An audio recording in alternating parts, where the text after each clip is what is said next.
अस्सलाम वालेकुम एवरीवन। मेरा नाम किरण भट्ट है और मैं प्रोफेशनली एक जर्नलिस्ट हूँ। मैं नेशनल और इंटरनेशनल ऑर्गेनाइजेशंस के लिए काम करती हूँ एज अ कॉरेस्पॉन्डेंट, जो कि तकरीबन सारा फील्ड का ही काम है। इसमें स्पेशल फ़ीचर राइटिंग्स हैं, रिपोर्टिंग है और सहाफ़ती ज़िम्मेदारियाँ होती हैं। आप सब मुझे देख रहे हैं लाहौर बुक क्लब के यूट्यूब चैनल पे, जो कि मेरी और अदनान मोइस की एक छोटी सी एफ़र्ट है ऑलरेडी एक लिटरेरी शहर में मज़ीद लिटरेचर ऐड करने के लिए। ये आइडिया हम दोनों को तब आया जब हम दोनों बैठ के कुछ किताबें डिस्कस कर रहे थे। तो अदनान सेड कि यार तुम भी किताबें पढ़ती हो। मैंने कहा यार एक तो सहाफ़ी हूँ, पढ़ना मजबूरी है, तो उसमें काम के सिलसिले में तो जो चीज़ें पढ़नी पड़ती हैं वो तो पढ़ी जाती ही हैं, जैसे अखबार है या मैगज़ीन्स हैं। लेकिन उसके अलावा मुझे किताबें पढ़ने का बहुत शौक़ है। तो हमने सोचा कि क्यों ना हम लोग एक छोटा सा चैनल बनाएं और उस पर कुछ किताबों के रिव्यूज़ डालने शुरू करें, जो कि लोगों को इनकरेज करें मज़ीद किताबें पढ़ने की। अब हर इंसान की चॉइस जो है किताबों के लिहाज से डिफरेंट होती है।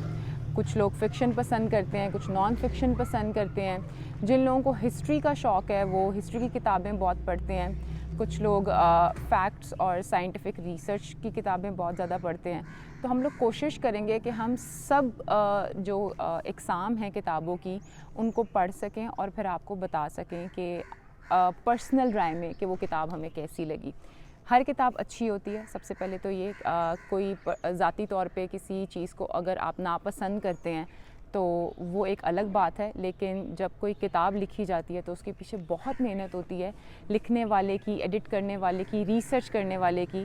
तो हम लोग एक तरह से इनकरेज भी करेंगे नए राइटर्स को कि वो ज़रूर लिखें, ताकि हम लोग उनका भी रिव्यू जो है वो कर सकें। तो आज जिस किताब का रिव्यू हम लोग कर रहे हैं उसमें एक तो ये किताब मेरे बहुत करीब है क्योंकि एक सहाफ़ी ने लिखी है। दूसरी ये चीज़ कि एज़ अ रीडर मुझे फैक्ट्स और बहुत सी ऐसी बातें पता चलीं जो कि मतलब आम रूटीन में हमें लोगों के बारे में नहीं पता चलती। लोगों से मुराद पॉलिटिशियंस हैं, वो लोग हैं जो कि डिसीजन मेकिंग की पावर रखते हैं। पॉलिटिशियंस हैं, अच्छी पावरफुल सीट्स पे बैठे हुए हैं। So the book which we are going to review is interview with history by Oriana Fallaci. Oriana Fallaci जो हैं एक इटालियन सहाफ़ी थी और इनके बुक के कवर पे लिखा हुआ है the greatest political interviewer of modern times. इनके बारे में हम आपको थोड़ा सा बताएंगे और फिर इस किताब के बारे में आपको बताएंगे कि इस किताब में उन्होंने आखिर ऐसे कौन से इंटरव्यूज़ किए हैं जिसकी वजह से इनको ग्रेटेस्ट पॉलिटिकल इंटरव्यूअर कहा गया। और सहाफ़ी होना मतलब अगर आप सहाफ़ी और आप फ़ील्ड का काम कर रहे हैं वो एक अलग चीज़ है, लेकिन अगर आप अपनी ज़िंदगी के सारे वाक़यात को एक किताब में बंद करते हैं तो वो एक अलग है, क्योंकि आपकी टारगेट ऑडियंस बहुत डिफरेंट है, आपका रीडर बहुत डिफरेंट है। अब अगर इस किताब की मैं बात करूं तो ये पब्लिश 1970s में हुई थी, मतलब बहुत पुरानी किताब है। ये मैंने अपने एक दोस्त से लिया है जो कि इस्लामाबाद में रहता है और उसने मुझे पढ़ने के लिए दी थी क्योंकि इसमें जुल्फ़िकार अली भुट्टो का इंटरव्यू था। तो मैंने वो बैठे बैठे वहाँ पे 20 मिनट में पूरा वो इंटरव्यू पढ़ लिया और उसने कहा कि ये तुमने सारा पढ़ लिया। मैंने कहा हाँ, लेकिन अब मैं ये किताब तुमसे लेकर जाऊँगी और ये मैं पढ़ के तुम्हें सारे इंटरव्यूज़ फिर वापस करूँगी। अभी तक मैंने वापस नहीं किया, तो मैं इंशाल्लाह उसको ये वापस कर दूँगी किताब। और सबसे पहले अगर हम लोग शुरू करें तो ओरियाना फलाची जो कि एक इटालियन राइटर हैं। यहाँ पे मेरे हाथ में कुछ नोट्स हैं जो कि मैंने लिखे हुए हैं जो मैं आपको बता सकूँ, क्योंकि इतनी ज़्यादा डिटेल्स जो हैं वो कोई डेट आगे पीछे हो जाए या कुछ मैं भूल जाऊँ तो उसके लिए नहीं अच्छा। ओरियाना फलाची ये पैदा हुई थी फ्लोरेंस इटली में 1929 में और ये 2006 में वफ़ात पा गई थी 15 सितंबर को। ये एंटी नाज़ी हैं और वर्ल्ड वॉर 2 में इनके जो फादर हैं वो भी एक्टिविस्ट रहे हैं पॉलिटिकल, वो कैबिनेट मेकर थे इटली में।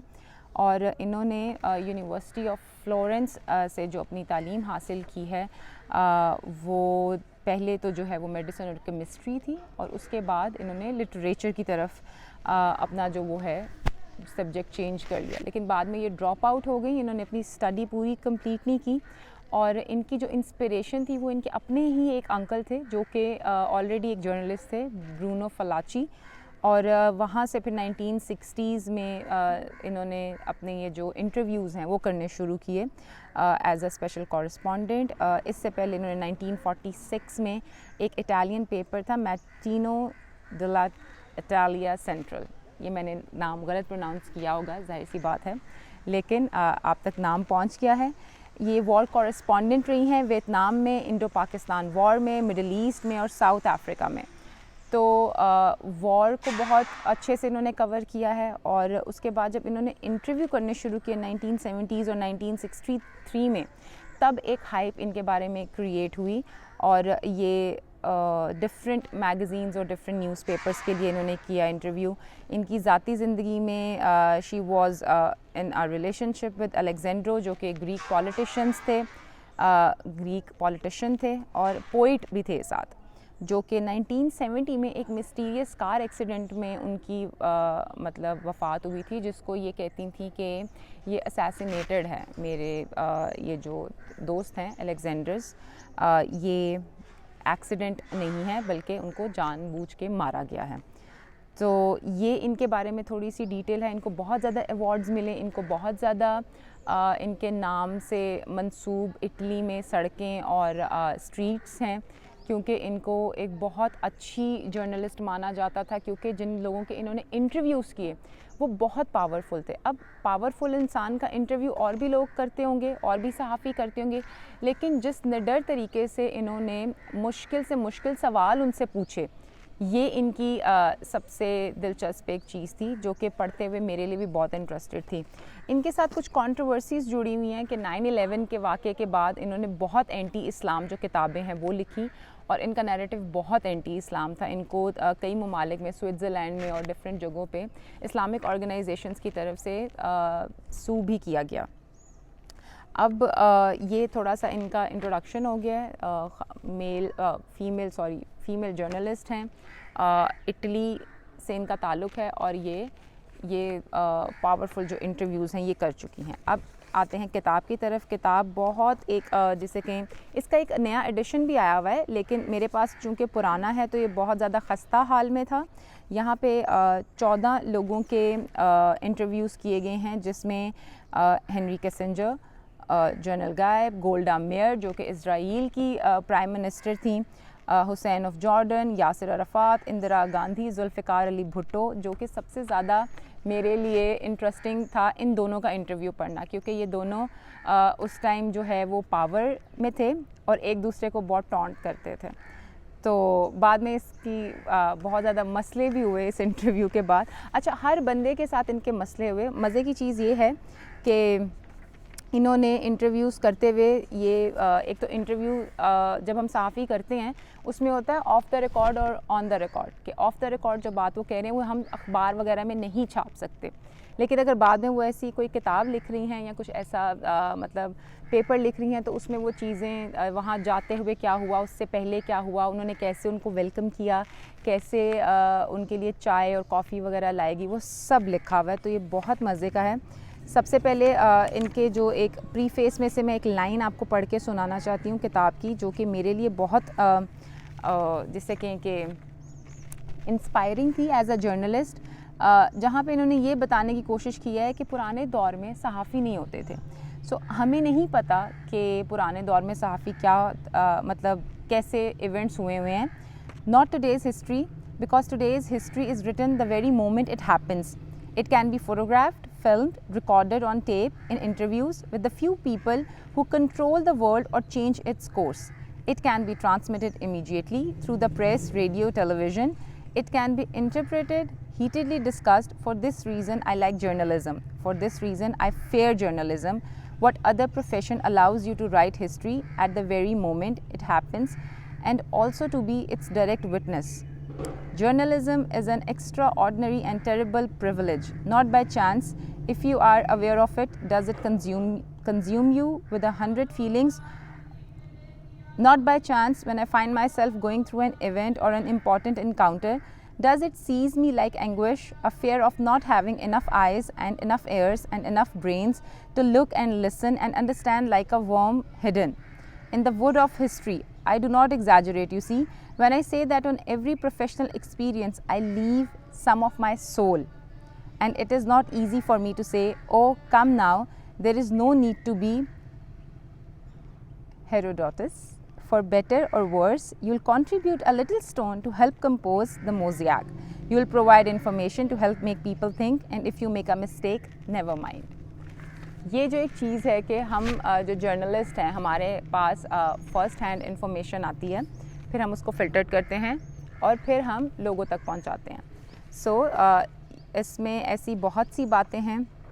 उसके अलावा जो मोस्ट इम्पॉर्टेंट थिंग, जब इन्होंने हेनरी किसिंजर का इंटरव्यू किया 1972 में, तो he said that I am like a cowboy who leads the wagon, trained by riding ahead alone on his horse.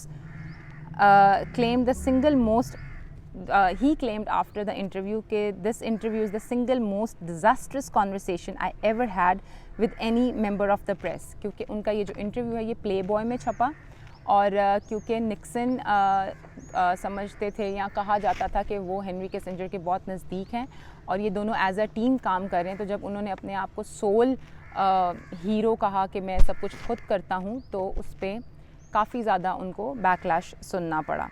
और फिर इन्होंने मोहम्मद रज़ा पहलवी जो कि लास्ट शाह ऑफ ईरान थे, उनका इंटरव्यू किया. तो she afterwards said that he considers women simply as graceful ornaments, incapable of thinking like a man, then strives to give them complete equality of rights and duties. 1979 में ayatollah ख़मैनी का interview उन्होंने किया, जिसमें ये एक चादर ओढ़े बैठी हुई थी, एंड शी सेड कि कुछ सवालात पूछते हुए कि चादर अगर ख़वातीन पहनेंगी तो वो मर्दों के मुकाबले पे कैसे आएंगी, how can you swim with this चादर. सो ख़मैनी साहब ने इनका रिप्लाई करते हुए कहा था कि none of this concerns you, you are not obliged to wear it.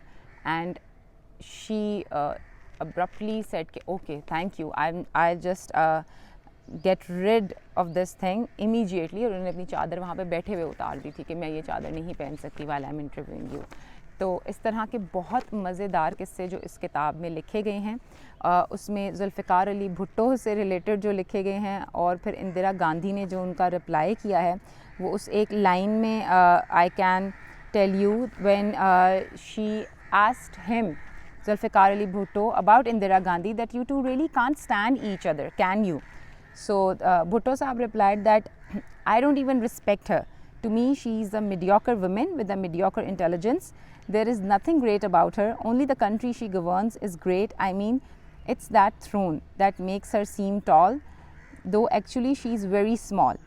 और बाद में फिर इनका रिएक्शन इंदिरा गांधी साहिबा ने दिया, जो कि इस बुक में लिखा हुआ है. और उसके बाद बहुत ज़्यादा एक दूसरे की मतलब 1971 का टाइम था, बांग्लादेश वाला सारा प्रॉब्लम भी हमारे सामने था, और भी बहुत सी चीज़ें थी. तो इस तरह से एक दूसरे को जो टॉन्ट करते हैं आपस में, और ये एक ऐसी जर्नलिस्ट थी जो कि हर किसी का इंटरव्यू कर रही थी, सबसे पूछ रही थी, मुश्किल सवाल पूछ रही थी, और वो उसके जवाब बड़े अच्छे से दे रहे थे. अब एज अ जर्नलिस्ट इस किताब में मेरी जो पर्सनल, जिसे कह लें कि दिलचस्पी बहुत ज़्यादा रही, एंड तक रही, बट एज़ अ रीडर क्योंकि कुछ इंटरव्यूज़ काफ़ी ज़्यादा ड्रैग हैं, लंबे हैं, उसमें बहुत डिटेल है, क्योंकि उन इलाकों का या उन मुल्कों का हमें इतनी ज़्यादा अच्छे तरीके से पता नहीं है. जैसे हम लोग इसराइल को लेके बहुत ज़्यादा सेंसिटिव हैं. इसमें गोल्डा मेयर का इंटरव्यू है, जो कि इसराइल की तब प्राइम मिनिस्टर थी, जो कि 2 दफ़ा इनको इंटरव्यू करना पड़ा. सारे वाक़यात उन्होंने लिखे हुए हैं, किस तरह से इनकी वो टेप्स चोरी हो गई इंटरव्यू की, और दोबारा फिर इनको जाके उनका इंटरव्यू करना पड़ा. तो इट्स वेरी कनेक्टिंग और रिलेटेबल फॉर मी कि कई दफ़ा ऐसा होता है कि हमारे पास से डेटा जो है वो गुम हो जाता है, या चोरी हो जाता है, या डिस्ट्रॉय हो जाता है, लेकिन हमें काम करके देना होता है. So this book, if you can get hold of it, आप इसको ज़रूर पढ़ें. आपको हिस्ट्री अगर पढ़ने का शौक़ है, हिस्टोरिकल ये जो पर्सनालिटीज़ हैं उनको पढ़ने का शौक़ है, और ये देखने का शौक़ है कि पावरफुल लोग तब क्या सोचते हैं, कैसे डिसीजन लेते हैं. उनके पास इतनी पावर होती है, और वो कुछ चंद लोगों के हाथ में कितने लोगों की तकदीर होती है जो पूरा मुल्क चला रहे होते हैं. तो it was a very fine, जिसे कह लें कि एफ़र्ट कि उन्होंने अपने सारे इंटरव्यूज़ कंबाइन किए और एक किताब की शक्ल में लिखे ताकि आने वाले लोग इन लोगों के बारे में भी पढ़ सकें। बाद में जो कुछ 9/11 के बाद हुआ, बहुत ज़्यादा क्रिटिसिज्म रहा और ये काफ़ी ज़्यादा एंटी इस्लाम इन्होंने बातें लिखी और किताबें लिखी।